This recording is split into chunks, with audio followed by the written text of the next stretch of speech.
하나님의 생명과 은혜가 개인과 교회 가운데 넘치기 위해서는 크게 우리 가운데 세 가지 부분이 되어져야 한다라고 말씀드렸습니다. 첫째는 거짓 신앙 체계가 철저하게 버려져야 한다. 둘째는 신앙의 본질이 추구돼야 한다. 셋째는 개인과 교회가 좁은 의미의 십자가의 복음 위에 서야 한다. 그러면서 우리가 지금 거짓 신앙 체계를 쭉 살펴보고 있는데, 우리는 그동안 몇 주간에 걸쳐서 거짓 신앙 체계의 핵심적인 부분이라고 할 수 있는 율법주의에 대해서 살펴보았습니다. 오늘부터 몇 주간에 걸쳐 거짓 신앙 체계의 또 다른 축인 기복 신앙에 대해서 살펴보기 원합니다. 오늘은 그 첫 번째 시간으로 성경이 말하는 복에 대해서 살펴보고자 합니다.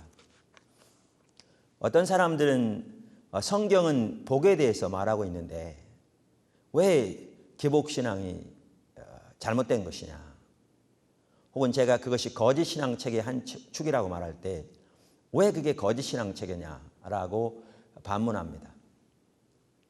그런데 오늘 우리가 살펴볼 성경이 말하는 복을 우리가 이해하면 거짓신앙체계가 왜 그러니까 기복신앙이 왜 거짓신앙체계인가를 분명하게 볼 수 있습니다.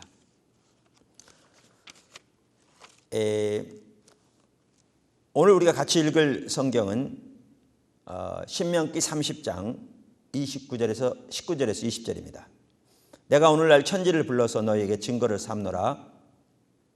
내가 생명과 사망과 복과 저주를 내 앞에 두었은즉 너와 내 자손이 살기 위하여 생명을 택하고 내 하나님 여호와를 사랑하고 그 말씀을 순종하며 또 그에게 부종하라. 그는 내 생명이시요 내 장수시니 여호와께서 내 열조 아브라함과 이삭과 야곱에게 주리라고 맹세하신 땅에 내가 거하리라. 첫째, 하나님이 복이십니다. 성경이 말하는 복을 이해하는 데 있어서 가장 중요한 한 가지는, 복은 하나님이 주시는 그 어떤 것이 아니라 하나님 그분이 복이라는 사실입니다. 금방 읽은 본문을 보십시오. 하나님께서 뭐라고 말씀하십니까? 천지를 증거로 삼겠다. 그러니까 그만큼 하나님께서 확실하게 말씀하시는 거죠. 너희가 부인하지 못하도록 내가 천지를 증거로 삼겠다. 그러면서 뭐라고 말씀하신가 하면, 내가 너희 앞에 두 가지를 놓는다, 이렇게 말씀하시죠. 하나는 생명과 복. 여기에 보면 생명과 복이 똑같은 겁니다, 한쪽에. 그래서 성경에 생명이란 말과 복이라는 말은 용어는 다르지만 같은 걸 의미합니다. 나중에 나옵니다만은 샬롬도 마찬가지입니다, 평강. 반면에 사망과 저주를 다른 쪽에 두었다. 여기 사망과 저주도 같은 것을 말합니다. 다른 쪽에 두었다. 우리가 생각하기에 그렇습니다. 하나님은 우리에게 복만 우리 앞에 두시면 되지, 생명만 두시면 되지, 왜 사망을 우리 앞에 두시는가? 왜 저주를 우리 앞에 두시는가? 하나님은 우리에게 복을 원하십니다. 하나님은 우리에게 생명을 원하십니다. 그러나 우리의 자세와 반응에 따라서 결과가 사망도 되고 저주도 될 것이기 때문에 성경은 이렇게 말하고 있죠. 항상 그렇습니다.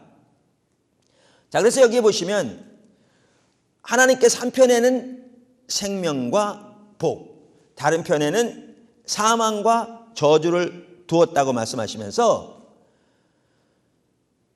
너와 내 자손이 살기 위하여 생명을 택하라, 이렇게 말씀하십니다. 그러니까 여기를 보아도 하나님은 우리들이 생명을 택하기를 원하십니다. 즉 다른 말로 하면 하나님은 우리들이 복을 택하기 원하십니다. 그게 하나님의 의도입니다. 그게 하나님이 우리에게 원하시는 바입니다.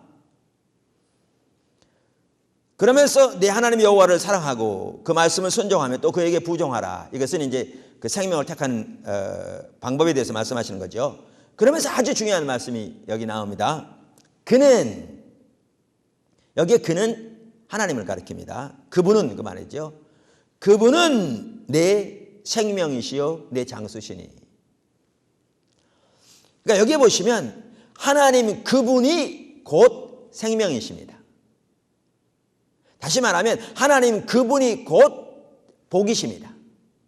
그러니까 복은 하나님이 우리에게 주시는 어떤 것들이 아니라 성경에 의하면 하나님 그분이 복이십니다. 하나님 그분이 생명이십니다. 특별히 이 구절은 복에 대해서, 생명에 대해서 말하는 구절입니다. 성경에서. 그래서 이 구절에서 하나님은 자신이 곧 생명이요 복이신 것을 명백하게 말씀하고 있습니다. 이것은 우리가 성경이 말하는 복에 대해서 이해함에 있어서 아주 중요한 그 이해입니다. 사실 많은 사람들이 이 부분을 이해하지 못하기 때문에 성경이 말하는 복을 올바로 이해하지 못하는 것입니다. 둘째, 황금률. 그러니까 복을 이해함에 있어서, 더 나아가 우리 신앙의 전반을 이해함에 있어서 한 가지 중요한 법칙이 있습니다. 이것은 신구약 전체에 걸쳐서 나옵니다. 그것은 다른 게 아니고 우리가 하나님과 함께하면 하나님도 우리와 함께 하시고, 우리가 하나님을 버리면 하나님도 우리를 버리신다는 겁니다. 성경 구절들을 쭉 이렇게 좀 읽을 텐데요. 역대하 15장 2절을 한번 보십시오. 하나님께서 그 당시 아사 왕에게 선지자를 통해서 하신 말씀입니다. 그 15장 2절 중반부터 보시면 너희가 여호와와 함께하면 여호와께서 너희와 함께 하실지라. 너희가 만일 저를 찾으면 저가 너희의 만난 바 되시려니와. 자, 여기 보시면 먼저 너희가 여호와와 함께하면 여호와께서도 너희와 함께 하시리라 이렇게 말합니다. 근데 이 말을 또 다른 말로 뭐라고 표현하는가 하면 이게 똑같은 걸 의미합니다. 너희가 여호와를 찾으면 저가 너희의 만난 바 되시려니와 이렇게 말합니다. 이 같은 걸 의미합니다. 이게 한편이고요. 또 다른 한편으로는 너희가 만일 저를 버리면 저도 너희를 버리시리라 이렇게 말씀하십니다. 말씀드린 대로 이 법칙은 여기에만 있는 게 아닙니다. 신구약 전체에 있습니다. 제가 몇 구절들을 쭉 이렇게 찾아서 말씀드릴 텐데요. 표현은 다양합니다. 그런데 결국 같은 걸 의미합니다. 말라기 3장 7절 만군의 여호와가 이르노라 너희 열조의 날로부터 너희가 나의 규례를 떠나 지키지 아니하였도다. 그런즉 내게로 돌아오라. 자, 보십시오. 내게로 돌아오라. 그리하면 나도 너희에게로 돌아가리라 하였더니 너희가 이르기를 우리가 어떻게 하여야 돌아가리까 하도다. 사무엘상 2장 30절 사실 아주 중요한 구절인데요. 그러므로 이스라엘의 하나님 나 여호와가 말하노라. 내가 전에 내 집과 내 조상의 집이 내 앞에 영영히 행하리라 하였으나 이제 나 여호와가 말하노니 결단코 그렇지 아니하리라. 나를 존중히 여기는 자를 내가 존중히 여기고, 같은 걸 의미합니다. 나를 멸시하는 자를 내가 경멸히 여기리라. 야고보 4장 8절 하나님을 가까이 하라. 그리하면 너희를 가까이 하시리라. 죄인들아 손을 깨끗이 하라. 두 마음을 품은 자들아 마음을 성결케 하라.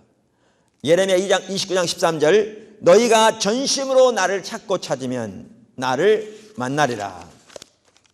스가랴서 1장 3절 그러므로 너는 무리에게 고하기를 만군의 여호와께서 이처럼 이르시되 너희는 내게로 돌아오라. 나 만군의 여호와의 말이니라. 그리하면 내가 너희에게로 돌아가리라. 나 만군의 여호와의 말이니라. 스가랴 1장 3절이죠.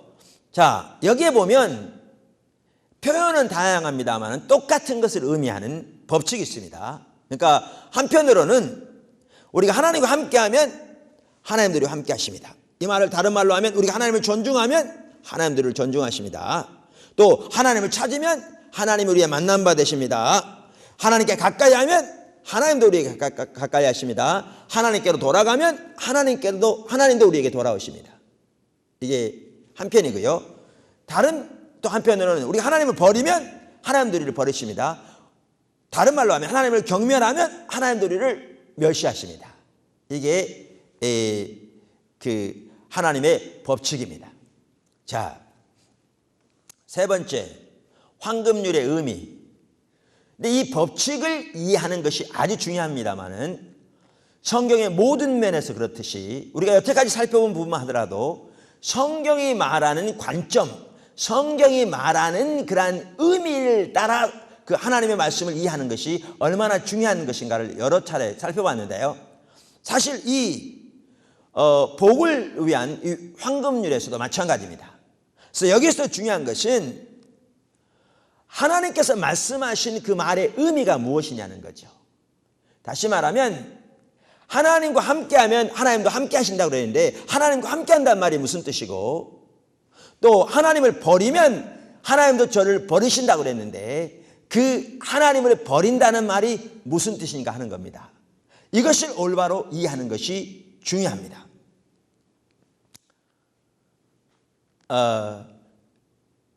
제가 오늘날 하나님의 백성들에게 하나님과 함께 하십니까? 라고 물으면 대부분은 당연히 하나님과 함께 하신다고 대답할 겁니다. 여러분은 하나님을 존중하십니까? 당연히 대부분의 여러분은 하나님을 존중한다고 말할 겁니다. 아니 우리가 하나님도 존중하지 않으면서 주일날 교회 나와서 예배 드리겠습니까? 하나님도 존중하지 않으면서 11조를 드리겠습니까? 하나님도 존중하지 않으면서 새벽기도에 안 빠지겠습니까? 하나님도 존중하지 않으면서 또 열심히 나름대로 교회에서 봉사하겠습니까? 그렇기 때문에 우리는 당연히 우리가 하나님과 함께하고 당연히 우리는 하나님을 존중한다고 생각합니다. 그러니까 이런 구절을 읽을 때 그것이 하나님께서 하나님과 함께하는 자에게 함께 하신다. 하나님을 존중하는 자에게 하나님 존중하신다. 이렇게 말할 때 우리는 그 말이 당연히 맞다고 생각합니다. 성경이 그렇게 말하고 있기 때문에. 그리고 우리가 당연히 하나님을 존중하는 자리에 있다고 생각합니다. 당연히 그리고 우리가 하나님과 함께하는 자리에 있다고 생각합니다. 그런데 문제는 성경이 말하는 의미가 무엇이냐는 거죠. 우리가 그 앞에서도 살펴봤습니다마는 이사야 시대의 이스라엘 백성들을 보십시오. 그들은 안식일을 철저히 지켰을 뿐만 아니라 월삭 예배를 드렸습니다. 월삭은 매월 첫날을 하나님 앞에 특별한 예배로 시작하는 겁니다. 또한 모든 절기와 모든 대회를 지켰습니다. 또 그 당시에는 하나님께 짐승을 드려 희생 제물을 드렸는데 이사야 시대에는 살찐 짐승, 다시 말하면 가장 좋은 짐승들을 무수히 하나님께 드렸습니다. 그것도 뭐 돼지나 뭐 나귀나 이런 것을 잡아서 드린 것이 아니라 성경에서 말하는 명령한 수송아지, 수염소, 어린 양 등 성경에 나와 있는 대로 드리되 가장 살찐 소중한 것들을 하나님께 무수히 드렸습니다. 뿐만 아니라 그들은 많이 기도했습니다. 자, 이렇게 예배를 누구보다 철저히 드리고 이렇게 누구보다 많이 기도하고 이렇게 하나님 앞에 누구보다 많은 희생을 드린 그들에게 만약 여러분은 하나님과 함께 하십니까? 라고 물으면 그들은 뭐라고 대답했겠습니까? 당연히 하나님과 함께 한다고 대답했겠죠. 또 그들에게 하나님을 존중하십니까? 라고 물으면 그들은 뭐라고 대답했겠습니까? 당연히 하나님을 존중한다고 그랬겠죠. 그러니까 만약에 그 시대에 어떤 하나님께서 하나님의 선지자를 보내서 지금 이 법칙을 가지고 그들에게 말씀을 전했을 때 다시 말해서 여러분 하나님은 하나님과 함께하는 자에게 함께 하십니다. 반면에 하나님을 버리면 하나님도 버리십니다. 여러분 하나님과 함께 하셔야 합니다. 하나님은 하나님을 존중하는 자를 존중하십니다. 하나님을 경멸히 여기면 하나님도 경멸히 여기십니다. 여러분 하나님을 존중하셔야 합니다. 라고 그렇게 전했다고 한다면 그들은 뭐라고 생각했을까요?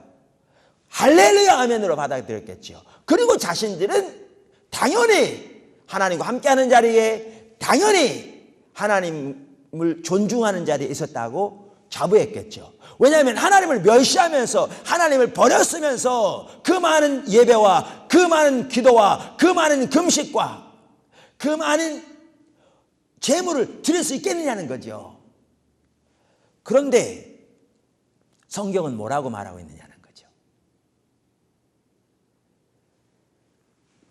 우리가 이미 살펴본 대로 이사야서 1장 4절에 보면 바로 그 많은 희생과 제물을 드린 그들에 대해서 말씀하시면서 같은 장에서 슬프다 범죄한 나라요, 허물진 백성이요, 행악의 종자요, 행위가 부패한 자식이로다. 그들이 여호와를 버리며 이스라엘의 거룩한 자를 만홀히 여겨 멀리하여 물러갔도다.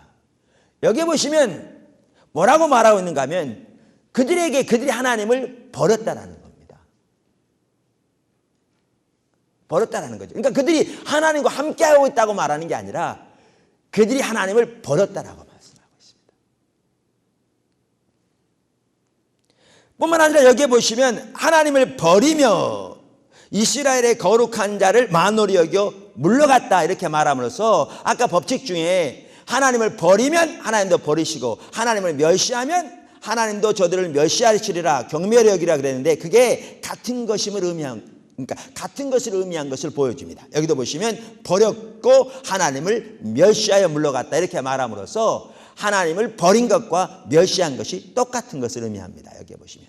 그런데 그 당시 이스라엘 백성들은 당연히 자기들이 누구보다 하나님을 존중한다고 자부했을 텐데 하나님은 정작 그들에게 그들이 하나님을 버렸다라고 말씀하시는 거죠.